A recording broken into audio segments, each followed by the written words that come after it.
Subscribe now and press the bell icon. Never miss an update. Hello everyone, welcome back to DK education academy. बच्चों, आज हम करेंगे miscellaneous exercise chapter 1 की sets class 11th mathematics. तो बच्चों time waste नहीं करते हैं और स्टार्ट करते हैं, ठीक है। चलिए देखिए, तो स्टार्ट कर रहा हूँ बेटा, मैं एनसीईआरटी ले लेता हूँ। और जो क्वेश्चन नंबर फर्स्ट है उसमें लिखा है decide among the following sets which sets are subsets of one and another. ठीक है, देखते हैं बेटा, हमने ये बताना है कि कौन कौन से सेट सबसेट्स हैं एक दूसरे के ना। तो आपके पास यहाँ पे 4 सेट हैं ABCD। ये जो सेट है मैं लिख देता हूँ पहले। चलो क्वेश्चन नंबर लिखो। क्वेश्चन नंबर फर्स्ट जो कि पेज नंबर 26 पे है NCERT में। ओके, तो अब स्टार्ट करते हैं और देखते हैं। पहला सेट है A इज इक्वल टू, ये आपको गिवन है x colon x belongs to R and x satisfy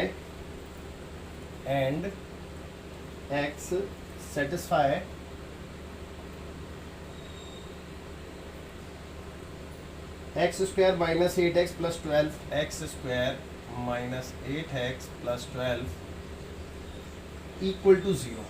okay बेटा, एक सेट ये है। बी देखते हैं। बी आपको गिवन है 2, 4, 6, 2, 4, 6, सी सेट आपको गिवन है 2, 4, 6, 8, dot dot dot. Okay, and finally D set जो है वो है 6। तो बच्चों देखो, इस क्वेश्चन में वैसे भी किस चीज़ की बात हो रही है, रिगार्डिंग सबसेट्स ना। तो सबसेट्स आपको पता होने चाहिए। सबसेट्स का मतलब ये था कि कोई भी सेट सबसेट कहलाता है अगर उसके सारे एलिमेंट दूसरे सेट में प्रेजेंट हो, है ना, तो वो सबसेट कहलाता है। ये आपको पता ही होगा ऑलरेडी। ठीक है, तो देखते हैं बच्चों, मैं बात करता हूँ 1 बाय 1। देखिए, पहले बाकी तीनों सेट तो मेरे को नज़र आ रहे हैं, कोई दिक्कत नहीं है, लेकिन इस सेट में थोड़ी सी प्रॉब्लम है। तो पहले इसको मैं रोस्टर फॉर्म में कन्वर्ट कर लूँ। तो उसको रोस्टर फॉर्म में चलो मैं साइड में कन्वर्ट कर दूँगा। जैसे कि आपके पास ये इक्वेशन है, इसको सॉल्व करके ये रोस्टर फॉर्म में कन्वर्ट होगी प्लस 12 इक्वल टू 0। तो बेटा मैं इसको सॉल्व कैसे करूँगा भाई? फैक्टराइजेशन मेथड है हमारे पास, फैक्टर कर सकते हैं हम इसके। तो 12 × 12 से 8 लाना है, यानी कि -8 लाना है प्लस 12 के ब्रेक करके, है ना। तो देखो 6 और 2 से आ जाएगा बेटा क्या? देखो ना, 6 और 2 इंटू करूँ तो 12, 6 और 2 प्लस करूँ तो 8। तो दोनों पे साइन माइनस का ले लें तो हो गया मेरा काम। तो मेरे जो फैक्टर बने वो है x माइनस का 6 और x माइनस का 2 इक्वल टू 0। तो x की वैल्यू यहाँ से आ गई 6 और x की वैल्यू यहाँ से आ गई 2। अब 6 और 2 आप चेक कर लो कि क्या दोनों रियल नंबर हैं। हाँ बिल्कुल, दोनों रियल नंबर है ना। तो इसका मतलब मेरा जो ए सेट आया सॉल्व होके वो क्या आ गया है बेटा? वो आ गया है 2, 6। ओके, अब मेरे पास फाइनली सारे सेट है रोस्टर फॉर्म में, जो कि क्लियरली विजिबल भी हो रहे हैं, तो समझ सकते हैं हम ना। ओके, तो क्योंकि सबसेट की बात कर रहे हैं तो एक काम ना करें, छोटे सेट से स्टार्ट करते हैं, क्योंकि छोटा सेट ही तो सबसेट हो सकता है ना। तो चलो डी से स्टार्ट करते हैं। डी सबसे छोटा सेट है। तो बेटा मैंने देखा कि डी एक सेट है जिसके एलिमेंट ए से टैली करें। भाई डी के सारे एलिमेंट ए में हैं, बिल्कुल है, साफ दिख रहा है भी। 6 तो अकेला एलिमेंट और इसमें भी है, तो इसका मतलब डी जो है वो सबसेट हो गया ए। पहली बात है ना। चलो डी के लिए और देखते हैं। भाई डी पे मैंने बी में चेक किया तो बी में भी है बेटा, है ना। तो सेकेंड नंबर पे D is also subset of B. अब चलो सी में भी चेक कर लेते हैं। 2, 4, 6 बिल्कुल यहाँ पे भी आ गया 6। तो इसका मतलब ये हुआ कि जो डी है वो सी का भी सबसेट है। बेटा ये सबसेट का सिंबल है और ये सी सेट है। चलो मैं इसको थोड़ा सा ऐसे लिख दूँ जिससे कि आपको समझ में आ जाए। ओके, तो डी के लिए तो काम हो गया। अब डी से थोड़ा बड़ा सेट कौन सा है? मेरे ख्याल से ए ही है। तो ए के लिए चेक करते हैं, है ना। चौथे नंबर पे मैंने ए के लिए चेक किया। तो ए के लिए अगर मैं बी में चेक करूँ तो देखो ना, ए के सारे एलिमेंट 2 और 6 हैं इसमें परसेंट, है ना। तो ए सबसेट कहलाएगा बी का। अब ए को सी में चेक किया मैंने, 2 और 6, 2, 6 यहाँ पे भी है। तो इसका मतलब 5वें नंबर पे ए जो है वो सबसेट बन गया है सी का भी। ओके, अब और तो कुछ है नहीं भाई, डी का तो सबसेट नहीं है, तो क्लियर है। ओके, अब बी को भी चेक कर लें। तो बी को मैंने चेक किया छठे नंबर पे, भाई बी के लिए मैंने देखा कि 2 4 6 2 4 6 यहाँ पे था, तो इसका मतलब बी जो है वो सबसेट कहलाएगा सी का, और सी तो किसी का सबसेट है नहीं, है ना, आप देख सकते हैं। तो यही बताना था इसमें कि कौन कौन से सेट किस किस के सबसेट्स हैं, है ना। तो आई होप आपको अच्छे समझ में आ गया होगा। तो सेकंड क्वेश्चन देखते हैं। बिफोर दैट इसको पॉज करके आप जो देखते हैं क्वेश्चन नंबर 2 क्या कहता है। क्वेश्चन नंबर 2 में लिखा है, in each of the following determine whether the statements is true और फॉल्स, यानी कि आपने ये बताना है कि इनमें से कौन से स्टेटमेंट ट्रू है और कौन से फॉल्स है। कहता है कि इफ़ इट इज़ ट्रू, अगर वो सही है तो प्रूव इट, उसको प्रूफ कीजिए। आगे कहता है कि if it is false give an example, अगर वो फॉल्स है तो कोई एग्जाम्पल दीजिए। चलिए ठीक है, देखते हैं 1 बाय 1 देखेंगे। तो पहले लिख लें एक आधे स्टेटमेंट। तो चलो मैं एक एक करके लिखता जाऊँगा और बताता जाऊँगा। तो जो पहली स्टेटमेंट है वो है बेटा, if x belongs to A, okay, and a belongs to b, and a belongs to b, तो कहता है कि then x also belongs to b। देखो मतलब समझो क्या कहना चाहता है ना।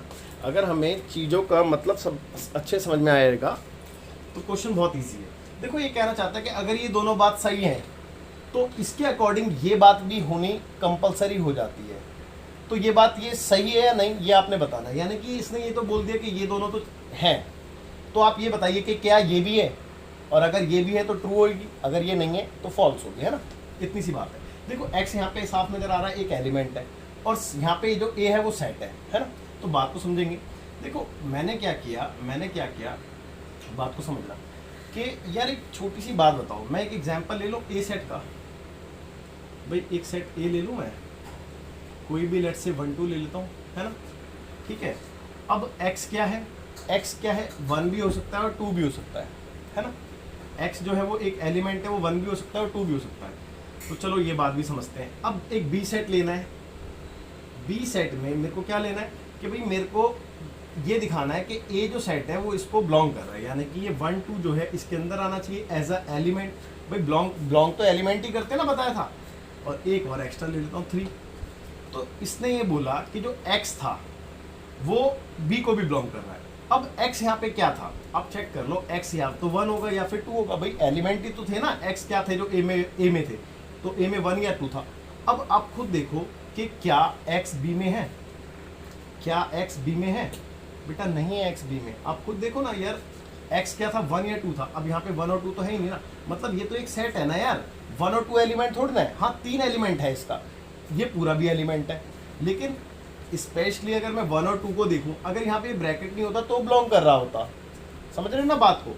तो बेटा ये है फॉल्स स्टेटमेंट। आई होप आपको समझ में आ गई होगी, है ना। ठीक है, ये फॉल्स स्टेटमेंट है। मैंने रीज़न आपको दे दिया कि ए जो है वो ये है और बी जो है वो ये है, तो x जो है वो बिलोंग नहीं कर रहा b को, और x क्या है, एलिमेंट है। या फिर अगर आपने लिखना भी है x की वैल्यू तो आप लिख के दिखा दो, 1 जो है वो बिलोंग नहीं कर रहा है b को, एंड 2 एक एलिमेंट और लिया था तो 2 भी बिलोंग नहीं कर रहा है b को, है ना। ठीक है, तो ये इसलिए फॉल्स है। बात समझ में आ गई होगी, आई होप आपको कोई दिक्कत थी नहीं इसमें। अगली देखते हैं, सेकंड देखते हैं, है ना। सेकंड देखेंगे और समझते हैं उसको क्या लिखा है इसमें।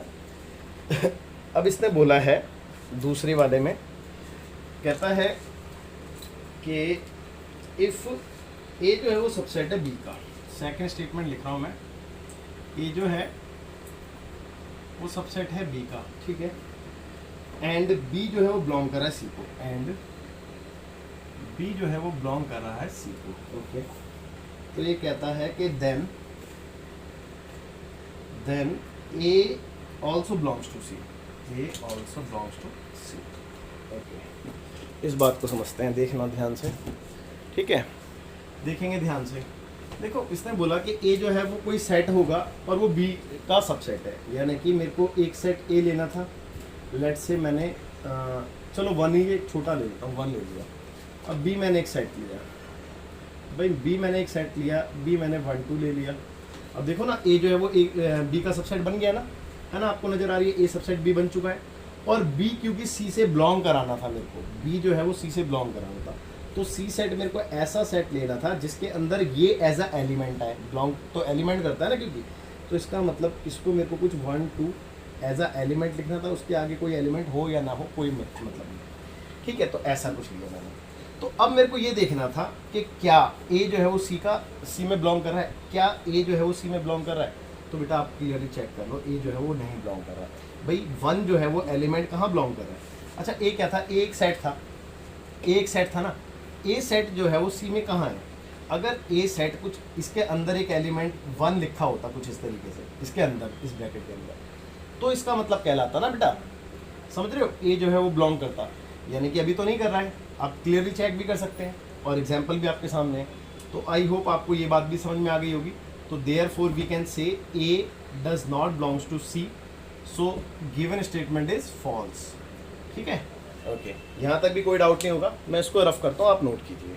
हाँ तो बच्चों तीसरी स्टेटमेंट देखते हैं एक बार ना, थर्ड स्टेटमेंट में क्या बोला है। तो थर्ड स्टेटमेंट में पहले लिख देता हूँ। थर्ड स्टेटमेंट है इफ ए सबसेट है बी का, इफ ए सबसेट है बी का और एंड बी सबसेट है सी का, and B subset C, okay. तो कहता है कि देन ए सबसेट होगा सी का, चलो देन ए सबसेट होगा सी का। खैर ये बात तो कहीं ना कहीं ट्रू ही है और होनी भी चाहिए, लेकिन समझेंगे है ना, ट्रू है तो भी, फॉल्स है तो भी, ठीक है।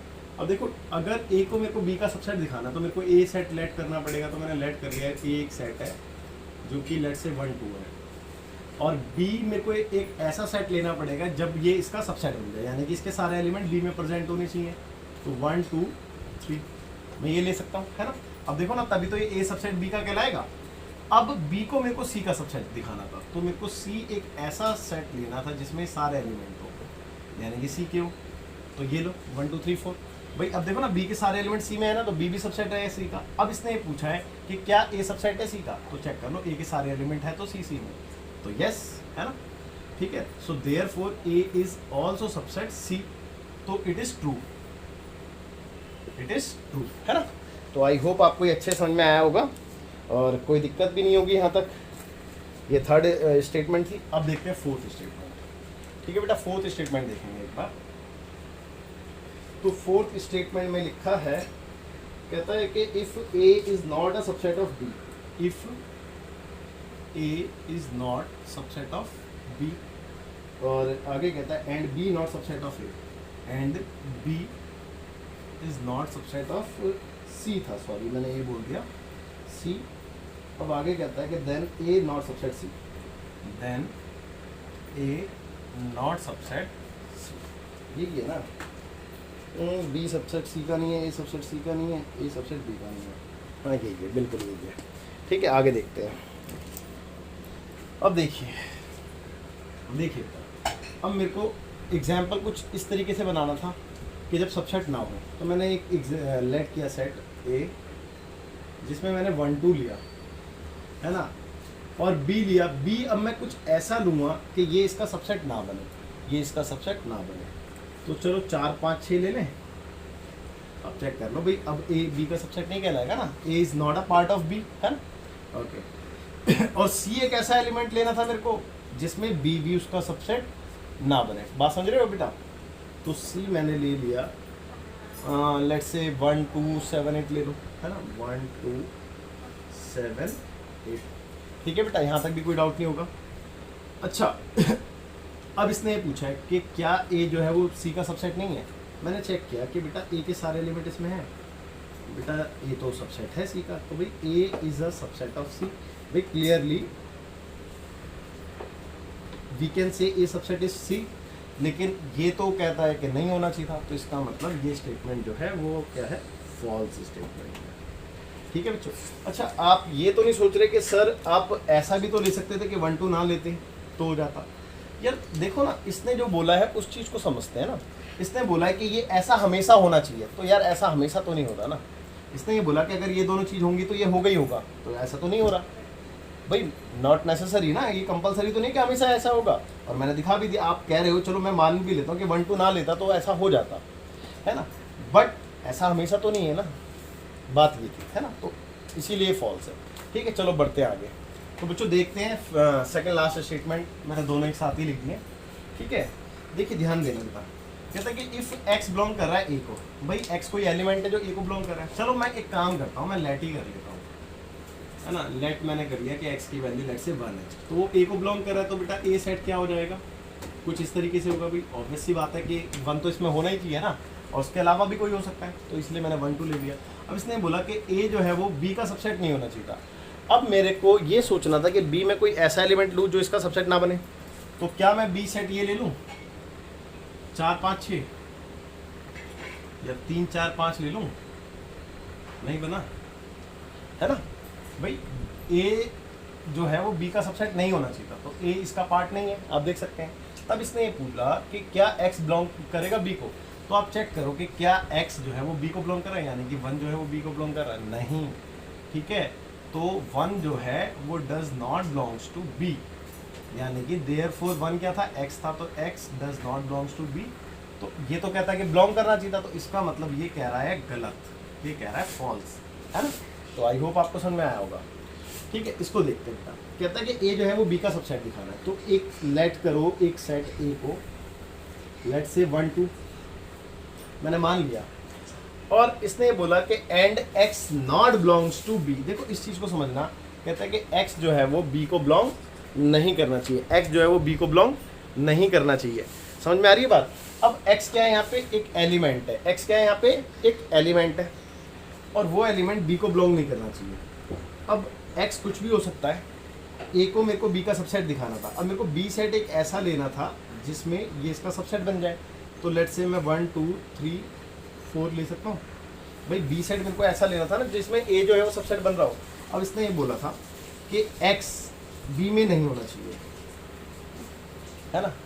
अब x b में नहीं होना चाहिए, बात को समझो, देखो x कुछ भी हो सकता है, वॉट एवर कुछ भी हो सकता है x, और वो b में नहीं होना चाहिए। तो ये कहना चाह रहा था कि फिर वो a में भी नहीं होगा, अगर वो b में नहीं है तो वो a में भी नहीं होगा। मैं मान लेता हूँ कि x जो है वो 2 मिनट के लिए मान लो कि 5 था, है ना, 2 मिनट के लिए मान लिया 5 था, तो 5 इसमें है नहीं है, तो 5 ये कहने का मतलब है कि 5 a में भी नहीं होना चाहिए, तो 5 a में भी तो नहीं है यार, चेक कर लो। और वैसे भी यार आप समझते हैं कि ये तो ट्रू ही होगा, क्यों, रीज़न आपको साफ नज़र आ रहा है, क्योंकि जब सबसेट वाली बात है तो इसका मतलब a के सारे एलिमेंट b में तो है ही हैं, तो अगर कोई एलिमेंट b में है तो डेफिनेटली यार a में भी होगा ना, और अगर वो b में नहीं है तो डेफिनेटली a में भी नहीं होगा। मतलब उल्टा जो रिवर्स मैंने बोला कि अगर कोई देखो ना, अगर ये इसका सबसेट है तो a के सारे एलिमेंट b में होने चाहिए, अगर कोई एलिमेंट b में ही नहीं है तो वो a में कहाँ से होगा, फिर सोच के देखो। ठीक है, तो इट इज़ ट्रू। ठीक है, चलिए बढ़ते हैं बेटा क्वेश्चन नंबर 2 पे, है, आप इसको नोट। तो बच्चों देखते हैं क्वेश्चन नंबर 3 फटाफट से। कहता है कि let a b and c be the sets such that a union b। देखो एक काम करते हैं, a b c इसने बोले हैं कि सेट है, और जो जो इन्फॉर्मेशन दी है मैं उसको नोट डाउन कर लेता हूँ। क्वेश्चन नंबर 3 है आपका, तो इट इज़ गिवन दैट कि a यूनियन b, इसने बोला है a union b equal to a union c। Okay, a union c है, ठीक है। एंड एक चीज़ और दी है, and a intersection b, a intersection b equal to है a intersection c, a intersection c। ठीक है, कहता है कि show that b equal to c। तो टू प्रूफ आपने करना है, उसको देखते हैं। कहता है कि b सेट जो है वो c सेट के इक्वल है, और a b c 3 सेट है।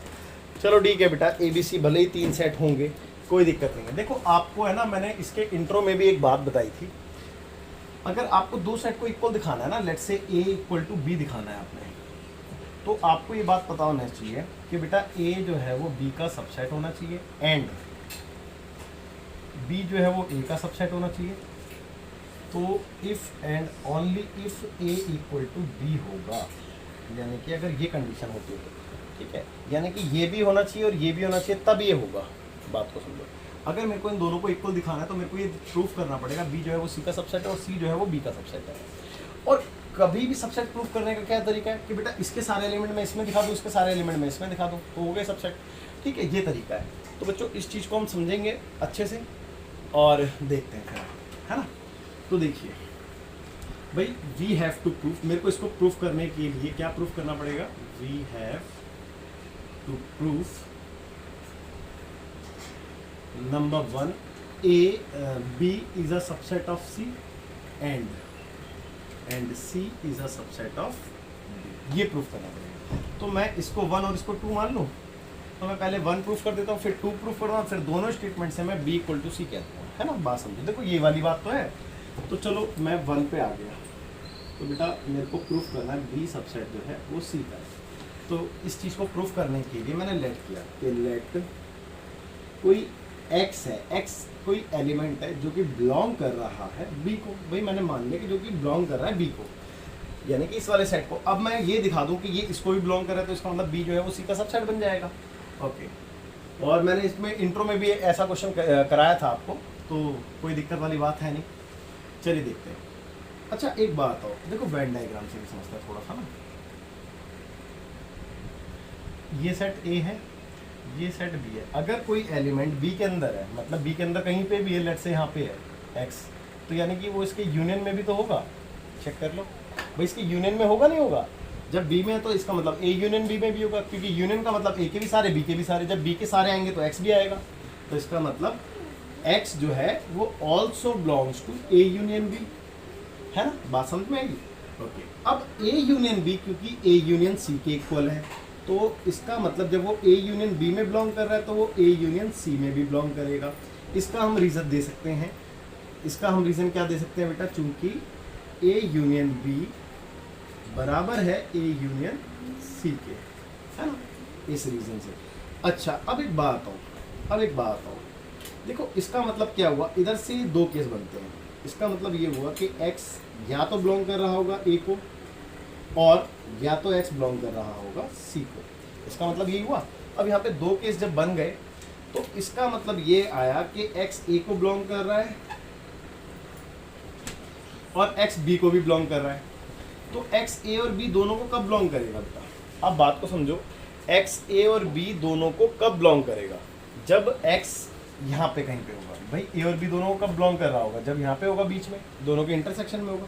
तो इसका मतलब इस केस से मैं ये लिख सकता हूँ कि X also belongs to A intersection B, है ना।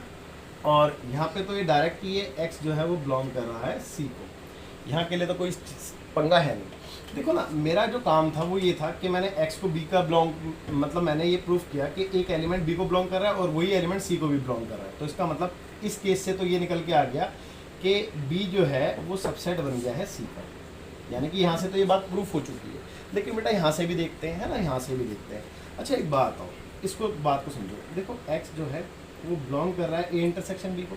अब A इंटरसेक्शन B तो इक्वल है A इंटरसेक्शन C के, है ना। तो बेटा मैं इसकी जगह ये भी लिख सकता हूँ। अब A इंटरसेक्शन C का मतलब क्या है, A इंटरसेक्शन, मान लो कि यहाँ पे कोई C सेट है बेटा, ये रहा, तो इसका मतलब इन दोनों के इंटरसेक्शन में है, तो इसका मतलब वो समवेयर यहाँ पे होगा कहीं पे, है ना। X जो है वो यहाँ पे होगा, तो इसका मतलब ये हुआ कि वो C को भी बिलोंग कर रहा होगा कहीं ना कहीं, क्योंकि इधर से कहीं पे भी होगा तो C के अंदर ही तो आ रहा है वो। तो इसका मतलब ये हुआ कि X also therefore X also belongs to set C।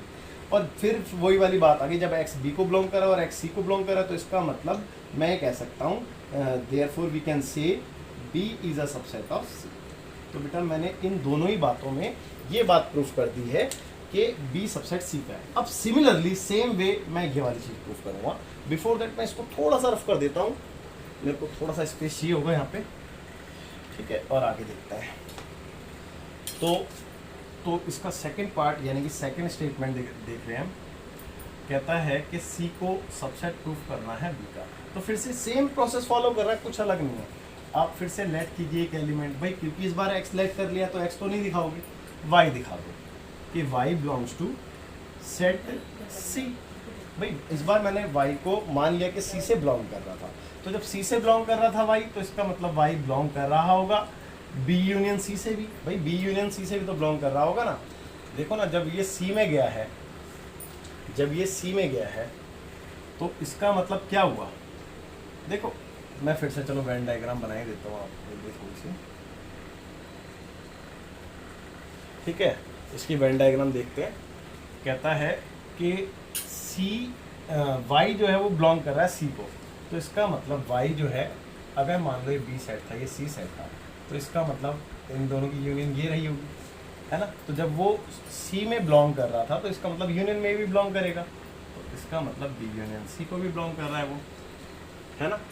और बी यूनियन सी में ही क्यों, देखो ना, अगर मुझे इन स्टेटमेंट का यूज़ करना है तो आप इस चीज़ों को भी ध्यान में रखना, ठीक है। आप इस चीज़ को भी ध्यान में रखना, आप बी सेट मत लो यहाँ पे, है ना, क्योंकि आपके पास जो है वो ए यूनियन बी है या फिर ए यूनियन सी है। अब क्योंकि सी की बात हो रही है तो आप ए यूनियन सी ले लो, एक काम करो ना, ए यूनियन सी ले लो, क्योंकि इसका यूज़ तो करना ही है ना आपने कहीं ना कहीं। तो आप बी यूनियन सी ना लेके ए यूनियन सी ले लें, तो ए यूनियन सी में भी बिलोंग कर रहा होगा वो, कंफर्म है ये बात। अब जब वो ए यूनियन सी में बिलोंग कर रहा है तो ए यूनियन सी किसके इक्वल है, ए यूनियन बी के, तो इसका मतलब Y also belongs to A union B. और रीज़न यही वाला आप लिख देना यहाँ पे, है ना, मेरे पे स्पेस नहीं है तो मैं नहीं लिख रहा हूँ, आप लिख देना।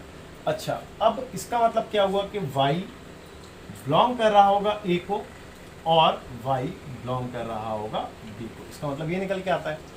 अब y अगर a को बिलोंग कर रहा है और b को बिलोंग कर रहा है तो फिर से दो केस बन जाते हैं। देखो ना, y a को कब बिलोंग कर रहा था, बात को समझना, y a को बिलोंग कर रहा था और c को भी बिलोंग कर रहा था, तो इसका मतलब वो कहीं यहाँ पे समवेयर यहाँ पे इंटरसेक्शन में आ रहा होगा, तभी तो बिलोंग कर रहा था। तो इसका मतलब ये हुआ कि y जब मैंने लिया कि ए को बिलोंग कर रहा था तो इसका मतलब y कहीं ना कहीं ए इंटरसेक्शन सी में रहा होगा, है ना। और अगर y डायरेक्ट ही b को बिलोंग कर रहा है तो इसका मतलब y तो डायरेक्ट से सबसेट हो गया। भाई देखो ना, बात को समझो, अगर y जो है वो b को बिलोंग कर रहा है और y c को भी बिलोंग कर रहा है तो इसका मतलब c जो है वो b का सबसेट हो गया ना, ये तो डायरेक्ट ही हो गया, c is a subset of b, है ना। यहाँ से तो डायरेक्ट हो गया। अब यहाँ से थोड़ा सा काम कर लेते हैं। अब a इंटरसेक्शन c में है क्योंकि, तो इसका मतलब वो a में भी है और c में भी है, तो इसका मतलब जो y एलिमेंट है वो c में भी है। तो जब y c में भी है और y, मैंने कुछ गलत तो नहीं लिख दिया, एक सेकेंड, नहीं ठीक है। एक्चुअली मेरे को b का दिखाना है ना, तो मेरे को b के लिए काम करना पड़ेगा, मेरे को ये चेक करना पड़ेगा कि क्या मेरे को इसके सब्स्टिट्यूट में कुछ गिवन है। a इंटरसेक्शन c, हाँ बिल्कुल गिवन है, a इंटरसेक्शन b गिवन है, तो मैं यहाँ पे इसकी जगह a इंटरसेक्शन b लिख सकता हूँ, है ना। तो ये ए इंटरसेक्शन दिया गया। अब ए इंटरसेक्शन बी का मतलब क्या है कि ए में भी है और बी में भी है, तो इसका मतलब बी में भी है। भाई बी में भी है ना, हमें तो ये निकालना है ना कि वो बी में भी हो, और अगर बी में भी है और सी में भी है तो इसका मतलब क्या हुआ कि सी जो है वो सबसेट बन गया बी का। और ये आपकी सेकेंड स्टेटमेंट थी, वो तो मैंने ऊपर ही लिख रखा है ना। तो from one and two we can say B set equal to C set, है ना। From statement 1 and 2 we can say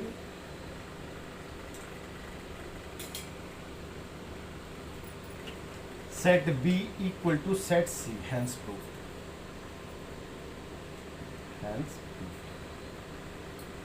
अच्छा क्वेश्चन था बेटा एग्जाम के पॉइंट ऑफ व्यू से, आप इसको नोट कीजिए, फिर आगे देखते हैं। नंबर 4 देखते हैं बेटा फटाफट से ना। कहता है show that the following 4 conditions are equivalent, यानी कि आपके पास 4 कंडीशंस है और आपको इसको इक्विवेलेंट प्रूफ करना है। इक्विवेलेंट का मतलब समझो, इक्विवेलेंट का मतलब ये है कि जो पहली कंडीशन है वो कहीं ना कहीं दूसरी कंडीशन से रिलेटेड है और सेम तीसरी से एंड फोर्थ, ठीक है। मतलब अगर ये होगा तो ये भी होगा, ये होगा तो ये भी होगा, ये होगा तो ये भी होगा, कहने का मतलब ये है ना। आगे कहता है बस यही है और कुछ नहीं। तो देखते हैं बेटा, चारों कंडीशन आपके सामने लिखी हैं 1 2 3 4, और टाइम वेस्ट ना हो इसलिए मैंने इसको ऑलरेडी पहले ही सॉल्व कर रखा है, लेकिन मैं आपको समझाऊंगा अच्छे से, ठीक है। पहली और दूसरी को देखते हैं, फर्स्ट और सेकंड को पहले इक्विवेलेंट बनाते हैं, है ना।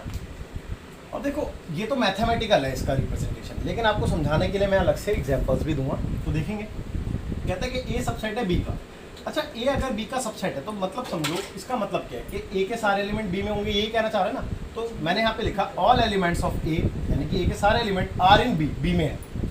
और अगर ऐसा हुआ तो a माइनस बी 0 होगा। अब आप सोचोगे सर कैसे होगा, बताओ तो सही।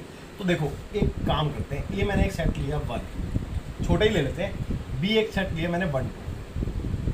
अच्छा मैंने 1 2 ही क्यों लिया, क्योंकि देखो ना a को मेरे को b का सबसेट बनाना था, तो a को ऐसा रखना था कि जिसके सारे एलिमेंट b में आ जाए। अब मैंने क्या निकाला, a माइनस बी निकाला। तो a माइनस बी निकालने का तरीका क्या है कि a के वो एलिमेंट जो b में ना हो, तो b में a का कोई ऐसा एलिमेंट है जो b में ना नहीं है, a के वो एलिमेंट लिखते हैं जो b में ना हो। तो बेटा 1 तो है ही है, तो a में कोई और एलिमेंट ही नहीं है, तो इसका मतलब यहाँ पे कुछ नहीं आने वाला था, यहाँ पे 5 आने वाला। तो इसका मतलब ये वाली कंडीशन प्रूफ हो गई।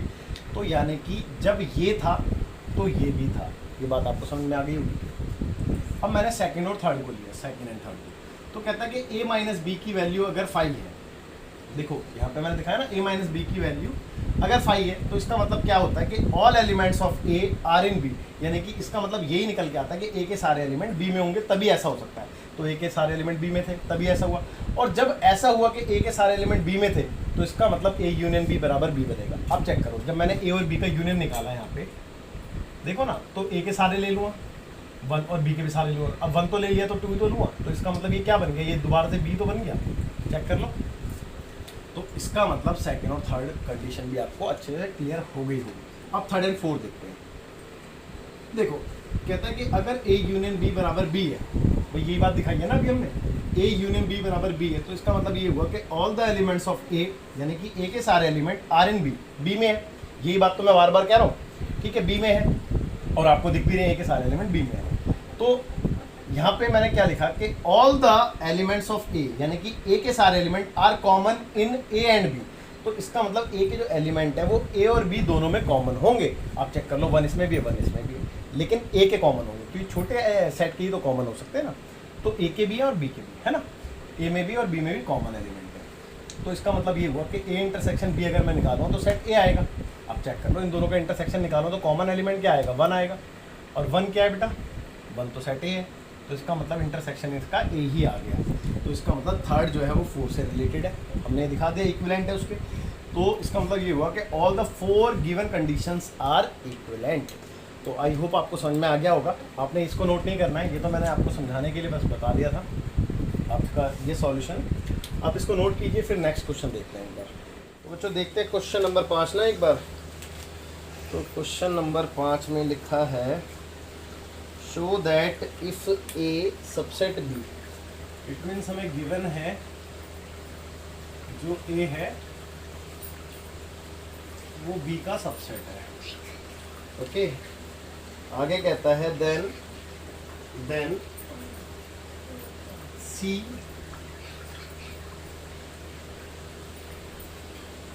और आपने जो प्रूफ करना है देन सी माइनस बी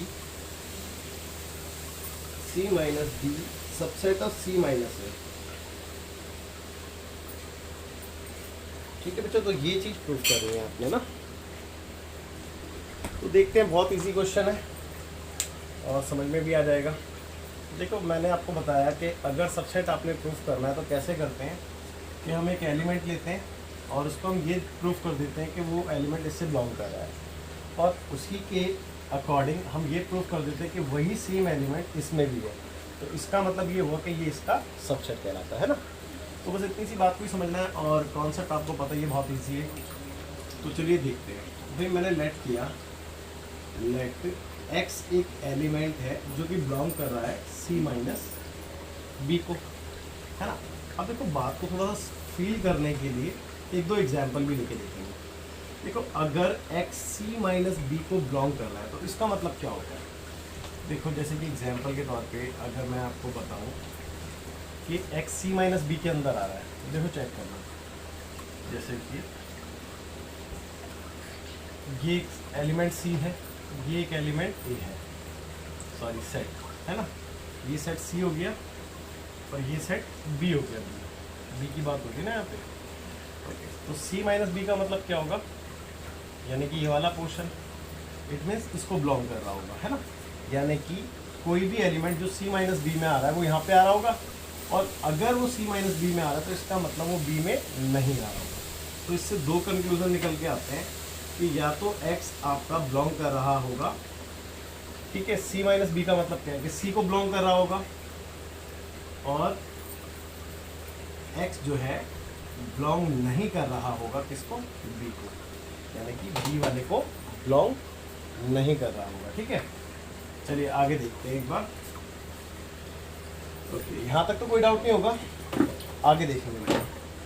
अब x जो है वो बिलोंग कर रहा था c को, है ना, एंड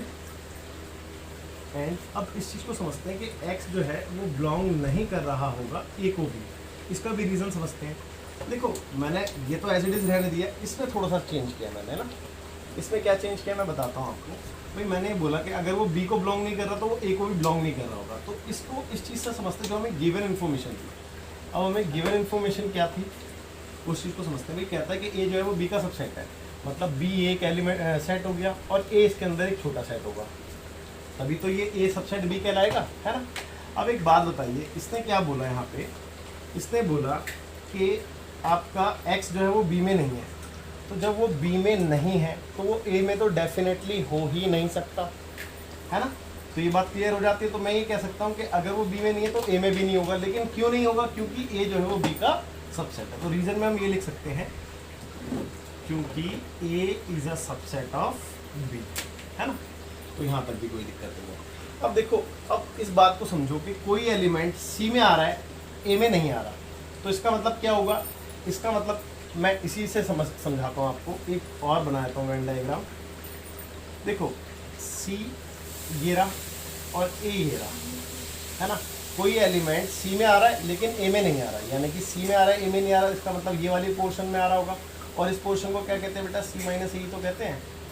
तो मैं ये कह सकता हूँ, इन दोनों से एक कंक्लूजन निकाल सकता हूँ क्या, कि x जो है वो बिलोंग कर रहा होगा c माइनस ए को, है ना। और देखिए मैंने ये बात प्रूफ भी कर दी है कि मैंने ये माना था कि x c माइनस बी को बिलोंग कर रहा है, और मैंने इसको सॉल्व करते करते ये दिखा दिया कि x c माइनस ए को भी बिलोंग कर रहा है। इसका मतलब ये वाला जो पोर्शन है वो इस पोर्शन का सबसेट बन गया, नहीं बन गया? तो हैंस वी कैन से तो हम क्या कह सकते हैं बेटा? c minus B subset of c minus A, ठीक है। तो आई होप आपको ये बात अच्छे से समझ में आ गई होगी और आपका क्वेश्चन प्रूफ हो चुका है, हैंस प्रूफ, ठीक है बच्चों। तो आप वीडियो को पॉज करके नोट कीजिए, फिर आगे तो बच्चों देखते हैं क्वेश्चन नंबर 6। कहता है कि assume that p of a equal to p of b then show that a equal to b। यानी कि आप ये मान लीजिए कि p ऑफ a यानी कि power of set a equal to power of set b के है, तो a बराबर b होगा। तो खैर ये तो अंडरस्टूड है कि अगर इनके पावर सेट इक्वल होंगे तो डेफिनेटली ये सेट भी इक्वल होंगे। लेकिन बात ये है कि इसको प्रूफ करना है ना, प्रूफ करके दिखाना है। तो चलो देखते हैं कि कैसे प्रूफ कर सकते हैं ना इसको। चलिए देखिए, ध्यान दीजिए कि लेट कर लेते हैं। हमें पता ही है कि बेटा अगर मेरे को इन दोनों को इक्वल दिखाना है तो मैं ये जानता हूँ कि ए सेट को बी के इक्वल दिखाना पड़ेगा और ए सेट को बी का सबसेट दिखाना पड़ेगा और बी को ए का सबसेट दिखाना पड़ेगा। तो यही हम काम करेंगे। तो बच्चे मैंने यहाँ पे ये काम करने के लिए लेट किया कि x एक एलिमेंट है जो कि a से बिलोंग कर रहा है। लेकिन अब है ना, मैं a के लेके नहीं चल सकता बेटा, क्योंकि यहाँ पे पावर सेट की बात हो रही है कहीं ना कहीं। क्योंकि बच्चे अगर ये चीज़ मेरे को गिवन है तो इसका यूज़ तो करना पड़ेगा ना। तो दैट्स वाई मैं खाली a से काम नहीं चलने वाला मेरा, तो मेरे को कैसे भी करके इसको पावर सेट बनाना पड़ेगा। तो इसीलिए मैंने क्या किया, ब्रैकेट में यहाँ पे लिख दिया कि भैया x जो है सॉरी स्मॉल लेटर में लिखा था मेरे को कि जो x है वो बिलोंग कर रहा है एक सेट x से। ये कैपिटल लेटर में जो लिखा है ना, ये एक सेट है, ठीक है। अब इसको मैं समझाऊंगा आपको। और कॉमा वेयर मैं लिख भी देता हूँ, वेयर x क्या है बेटा? x मान लो कि एक सेट ये रहा कुछ इस तरीके से, है ना बेटा। x मैंने दिखा दिया कि x एक सेट है जो कि ये रहा। अब मेरे को इसको सेट क्यों दिखाना पड़ा? क्योंकि मैं इसका रीज़न बता चुका हूँ, क्योंकि मेरे को कहीं ना कहीं पावर सेट की बात करनी है। और पावर सेट क्या होता है बेटा? Collection of all subset. जब जैसे कि फॉर एग्जांपल देखो ना, एक सेट आपके पास ए होता, मान लो कि एक सेट आपके पास 1 2 होता, तो इसके पावर सेट की बात करता मैं p ऑफ a की। तो बच्चे क्या करता, मैं 5 लिखता, फिर मैं 1 लिखता, फिर मैं 2 लिखता और फिर मैं 1 2 लिखता। तो आप खुद चेक कीजिए, ये जो सारे एलिमेंट है ये कहीं ना कहीं सेट ही तो है, क्योंकि करली ब्रेसेस के अंदर लिखे हैं ना, तो ये सेट भी तो है। तो इसीलिए मेरे को है ना इनके एलिमेंट को सेट में बदलना ज़रूरी था। तो दैट्स वाई मेरे को एक सेट लेना पड़ा, है ना। ये एक मात्र रीज़न था। तो बेटा मैंने यहाँ पे लिखा है कि x जो है वो बिलोंग कर रहा है a को। तो ये जो कैपिटल x है, कैपिटल x, तो कैपिटल x के लिए मैं ये कह सकता हूँ कि ये सबसेट होगा a का, है ना भाई। ये बात मैं कह सकता हूँ ना, कैपिटल x जो है वो सबसेट होगा a का, इसमें तो कोई डाउट नहीं है। क्योंकि अगर ये वाला x a को बिलोंग कर रहा है और ये x क्या है, ये x तो ये है। और मैंने आपको ये बताया कि x a में भी है और ये x सेट इसमें भी है, तो इसका मतलब ये इसका एक सबसेट हो गया, नहीं हो गया? तो x सबसेट ऑफ a, ये बात मैं कह सकता हूँ। तो इसका मतलब समझो, इसका मतलब ये हुआ कि x जो है वो बिलोंग कर रहा होगा p ऑफ a को। मेरे ख्याल से नहीं समझ में आया, आई एम श्योर कि नहीं समझ में आया होगा, बट मैं समझाने की कोशिश करता हूँ। जैसे कि ये वाली बात थी, है ना, ये वाली बात थी। अब मान लो ना कि यार यहाँ पे कोई ये x है, लेट्स से ये x है, मैंने मान लिया कि ये x है। अब जब ये इधर आया तो ये क्या बना बेटा, ये एक सेट ही तो बना। तो इस वाले सेट को मैंने कैपिटल X कह दिया था, बस फर्क कितना है। तो ये देखो ना, ये जब इधर आया तो कैपिटल X कह दिया था। अब ये जो कैपिटल X था, ये इसका तो सबसेट है ही, ये जो बात मैंने यहाँ पे लिखी। और ये जो x है यानी कि कैपिटल X, ये P ऑफ A में भी तो है, चेक करना, P ऑफ A में दिख तो रहा है आपको। तो अब मेरे ख्याल से आपको 90% शायद से समझ में आ गया होगा, ठीक है। और फिर भी ना आया हो तो एक बार वीडियो को थोड़ी सी रिवाइंड करके दोबारा प्ले करके देखना है, तो आई एम श्योर कि आपको काफ़ी हद तक समझ में आ जाएगा। अब क्योंकि ये x P ऑफ A को बिलोंग कर रहा है, तो इसका मतलब ये x P ऑफ B को भी बिलोंग करेगा। इसका रीज़न आपके पास ऊपर लिखा है कि P ऑफ A जो है वो P ऑफ B के इक्वल है। तो बच्चे मैंने ये दिखा दिया कि कैपिटल X जो है वो P ऑफ B को भी बिलोंग कर रहा है। तो अगर ये P ऑफ B को बिलोंग कर रहा है तो इसका मतलब कैपिटल X सबसेट रहा होगा, किसका बेटा सबसेट रहा होगा, B का। भैया B का भी तो सबसेट रहा होगा ना, इसी तरीके से जैसे ये इसका सबसेट था तो इसका पावर सेट को बिलोंग कर रहा था। अब जब ये इसके पावर सेट में आ रहा तो इसका मतलब ये इसका भी सबसेट रहा होगा। भाई सेम प्रोसेस है ना, जैसे यहाँ पे हमने बताया था। तो आई एम श्योर कि आपको यहाँ तक भी समझ में आया होगा और यहाँ तक भी कोई डाउट नहीं है। तो इसका मतलब ये हुआ कि कैपिटल लेटर का X जो है वो इसका सबसेट है, तो इसका मतलब स्मॉल लेटर x जो है वो बिलोंग कर रहा होगा B को। अब मेरे को लग रहा है फिर से कन्फ्यूज़न क्रिएट होनी शुरू हो गई होगी आपको, बट मैं आपकी कन्फ्यूज़न के लिए बैठा हूँ तो समझाऊंगा मैं आपको चीज़ें। देखो बात को समझो कि बेटा यहाँ पे x बिलोंग्स टू B लिखा है मैंने। अब आप खुद देखो कि x क्या था, भाई x एलिमेंट था जो कि 1 था। अब मान लो कि 2 मिनट के लिए मान लो कि सेट A ना हो कि सेट B है, 2 मिनट के लिए मान लो, और ये पावर सेट ऑफ B है ना। अब ये मान लो कि x जो है वो 1 को बिलोंग कर रहा था। भाई मैंने क्या लिखा कि x जो है वो सबसेट है B का। अब देखो x सेट भी दिखाता हूँ आपको। x सेट इसके अकॉर्डिंग क्या है बेटा, 1 है, तो 1 तो इसका B का सबसेट है ही ना, आपको दिख रहा है भाई, क्योंकि इसके सारे एलिमेंट इसमें प्रेजेंट है, तो बिल्कुल सबसेट है। अब जब ये सबसेट है तो इसका मतलब ये हुआ कि इस सेट का जो एलिमेंट है यानी कि ये वाला x, ये x ही तो है ना, मैंने इसको x ही तो बोला है, तो इसका मतलब ये हुआ कि ये x जो है वो B के अंदर भी होगा। और चेक कर लो B के अंदर भी तो है, यही तो बात है। बस यार थोड़ा सा ना फील करना पड़ेगा बेटा, चीज़ों को ना थोड़ा सा फील करना पड़ेगा। और अगर आप फील नहीं कर सकते हो तो मैं फिर सजेस्ट करूँगा कि आप कुछ एग्जाम्पल्स के थ्रू उसको करो फिर, है ना। बट मेन जो तरीका है वो यही है, और मैथमेटिक्स को थोड़ा सा फील करना है और अच्छे से फील करना है। तो मैं यही कहूँगा आपसे कि आप इसी तरीके से इसको समझो, है ना, क्योंकि एग्जाम्पल लेके बेटा वो क्लियरिटी नहीं आएगी, है ना, जो यहाँ पे आएगी। चलिए ठीक है। तो अब देखो मैंने ऊपर क्या दिखाया था, x A को बिलोंग कर रहा है, और इस चीज़ को करते करते मैंने ये भी दिखा दिया कि x B को भी बिलोंग कर रहा है। तो इसका मतलब A जो है वो सबसेट B बन गया, है ना। तो मैं ये कह सकता हूँ therefore A is a subset of B, है ना। और जब इतनी बात हो गई तो फिर B सबसेट A का दिखाना मेरे ख्याल से कोई बड़ी बात नहीं है। तो मैं यहाँ पे लिखूँगा सिमिलरली वी कैन से, या डायरेक्ट क्यों करना है, चलो सिमिलरली प्रोसेस से हम इसको करके दिखाते हैं, है ना। देखते हैं। अब मैंने मान लिया कि कोई एलिमेंट y है, बिल्कुल एज इट इज़ करना है क्योंकि x मैं ले चुका हूँ तो अब y से करना पड़ेगा। तो वो बिलोंग कर रहा है b को, क्योंकि मेरे को इस बार b को a का सबसेट दिखाना है ना। तो कोई एलिमेंट y है जो कि बिलोंग कर रहा है b को, सेम यही प्रोसेस फॉलो करना है, कोई बड़ा नहीं है। तो इसका मतलब जो y सेट होगा, चलो यहाँ पे भी लिख देता हूँ जैसे यहाँ पे लिखा था ना मैंने। तो देयरफॉर स्मॉल y जो है बिलोंग करेगा कैपिटल Y को, और कैपिटल Y क्या है, एक सेट है ना। और वो मैं लिख के भी दिखा रहा हूँ, comma where capital Y equal to y, ये एक सेट है ना।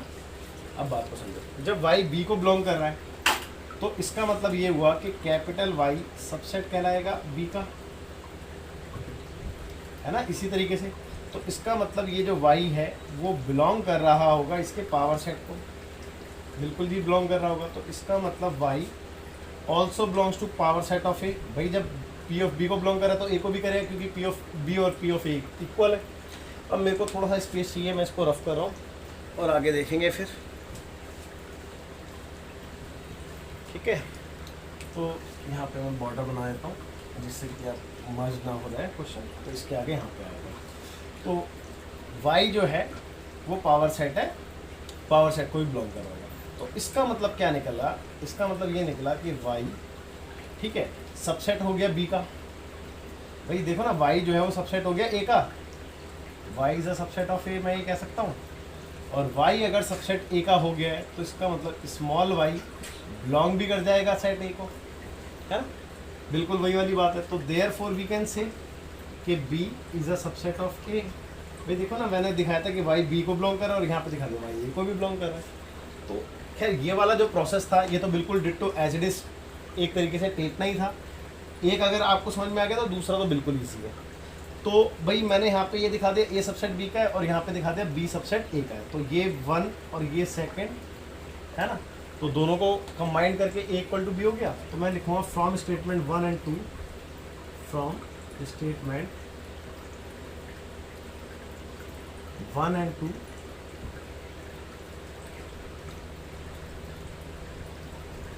we can say a equal to b। तो बच्चों कोशिश तो पूरी की है कि आपको समझा सकूं, हैंड्स बट फिर भी देखो एक बार और थोड़ा सा एक पार्ट ही देख लो। एक पार्ट हो गया तो दूसरा तो उसका बिल्कुल कॉपी है। थोड़ा सा दोबारा से एक बार मैं कोशिश करता हूँ। x जो है वो बिलोंग कर रहा है a को, जैसा कि मैंने बताया कि देखो मैं यहाँ पे ना आपको दिखाता दूँ चीज़ों को। जैसे कि एक सेट a है, उसमें 1 2 है ना, और x मैंने इसको माना, मतलब x इक्वल टू मैंने 1 माना, मान लो 2 मिनट के लिए, बात को समझना। अब मैंने इसका पावर सेट बनाया, तो जब मैंने पावर सेट ऑफ a बनाया तो कितना आएगा बेटा, एक तो 5 आएगा, ये आएगा 1 भी आएगा और 2 भी आएगा और 1 2 भी आएगा। भाई यही ना आएंगे सारे। अब देखो x की वैल्यू क्योंकि 1 है तो यहाँ पे मैं x भी लिख सकता हूँ, है ना। खैर आपने क्योंकि ऐसा एग्जाम्पल हम ले नहीं सकते तो इसीलिए मैं x को लेके कर रहा था ना। तो यहाँ पे 1 ही अभी आप 1 ही रखो। अच्छा मैं आपको ये समझा रहा था कि स्मॉल लेटर में जो x है, x यानी कि 1 जो है वो a को बिलोंग कर रहा है। और आप चेक करो a को बिलोंग तो कर रहा है ये रहा 1, है ना। तो कैपिटल x क्या है बेटा, मैंने बताया था आपको कैपिटल X 1 का ही सेट है। मतलब कैपिटल X क्या है, ये वाला है। भाई चेक करो ना, तो कैपिटल X जो है वो a का सबसेट हो गया। तो बेटा देखो ना, ये इसके सारे एलिमेंट इसमें प्रेजेंट है, तो कैपिटल X a का सबसेट हो गया, नहीं हो गया, बिल्कुल हो गया जी। और अगर इतनी बात समझ में आ गई है तो इसका मतलब कैपिटल X जो है वो पावर सेट a को भी बिलोंग करेगा। तो कैपिटल X चेक कर लो, ये रहा कैपिटल X, है ना। तो पावर सेट a को बिलोंग तो कर रहा है, बिल्कुल उसका एज ए एलिमेंट ही तो है, तो इसको भी बिलोंग करा। अगर ये इसको बिलोंग करा तो ये P ऑफ B के इक्वल होता, तो P ऑफ B को भी बिलोंग करेगा, है ना। तो P ऑफ B को भी बिलोंग कर रहा है। अब P ऑफ B को भी अगर ये बिलोंग कर रहा है, मतलब यहाँ पे P ऑफ B लिखा होता, इसका मतलब तो यही है ना कि यहाँ पे P ऑफ B लिखा होता, तो इसका मतलब X जो है वो उसके अंदर आ रहा है। और X अगर P ऑफ B में आ रहा है तो इसका मतलब B सेट में भी तो आ रहा होगा। भाई इसका मतलब वही हुआ ना कि X जो है वो B का सबसेट हो गया, तो इसका मतलब X जो है वो B को भी बिलोंग कर रहा है। तो it means we can say A subset B। और सेम प्रोसेस फिर सेकंड है, तो कोई दिक्कत ही नहीं है। तो चलो ठीक है, बढ़ते हैं आगे। बच्चों देखते हैं क्वेश्चन नंबर 7 ना। तो क्वेश्चन नंबर 7 कहता है it is true that for any set A and B। भाई आपने बताना है कि कोई भी सेट A और B के लिए कि P of A union P of B। बेटा आपको ये बताना है, सॉरी मैंने इसको रफ नहीं किया है, एक बार मैं इसको रफ कर देता हूँ पूरे को और फिर एक बार देखते हैं क्या कहना चाह रहा है ये 7th क्वेश्चन में। ओके तो मैं बुक भी ले ही लेता हूँ हाथ में। तो देखिए कहता है कि is it true for any sets A and B, मतलब किसी भी सेट A और B के लिए आपने बताना P of A।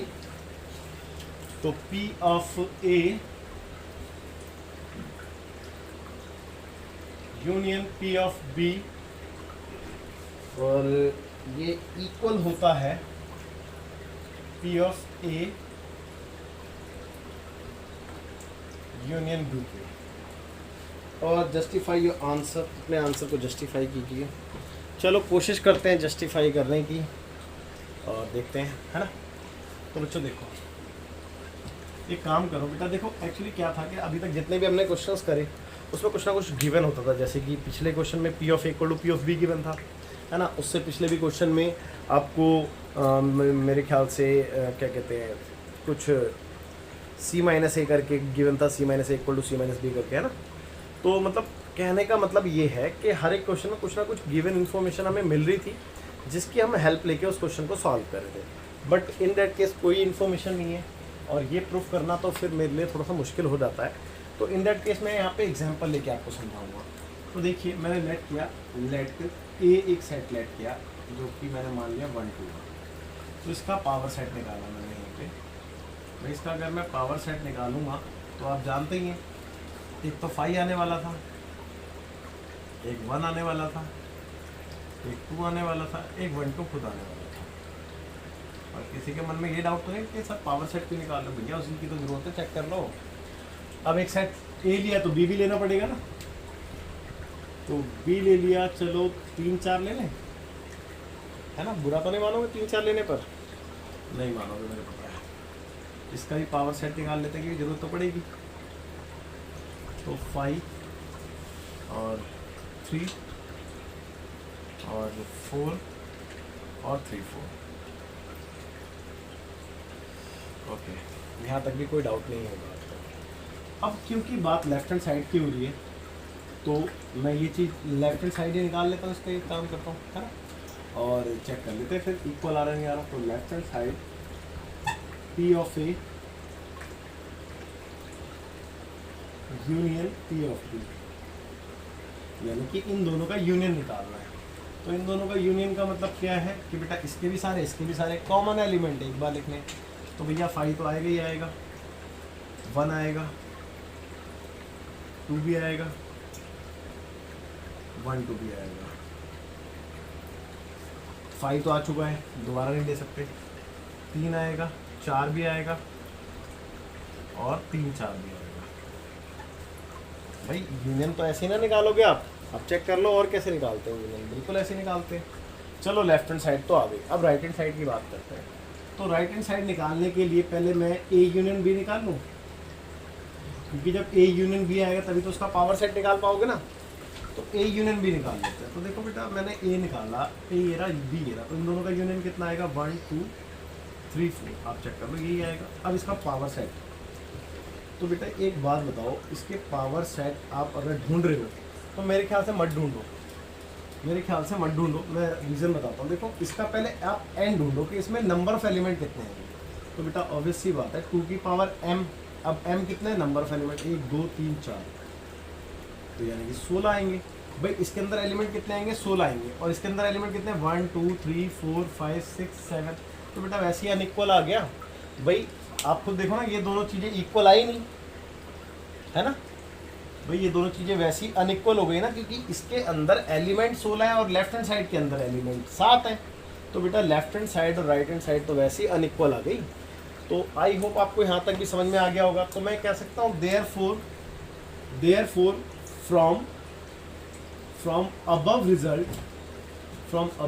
Result we can से,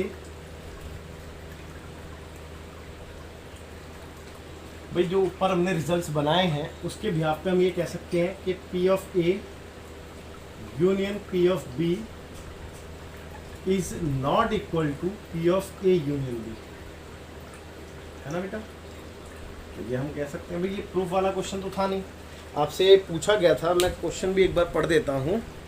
आपसे बस ये बोला गया था कि इज इट ट्रू, क्या ये बात सही है किसी भी सेट A और B के लिए। आपसे ये पूछा गया था क्या ये बात सही है किसी भी सेट A और B के लिए। तो नो भाई, इट इज़ नॉट ट्रू, ये सही नहीं है, ये फॉल्स है ना। तो आई होप आपको यहाँ तक भी अच्छे से समझ में आ गया होगा। अब जो क्वेश्चंस बचे हुए हैं यानी कि 8 से लेकर के 16 तक, वो हम नेक्स्ट लेक्चर में करेंगे उसको कवर, ठीक है। तो आज की वीडियो यहीं पे ख़त्म करते हैं। Okay bye, take care, thank you so much, bye.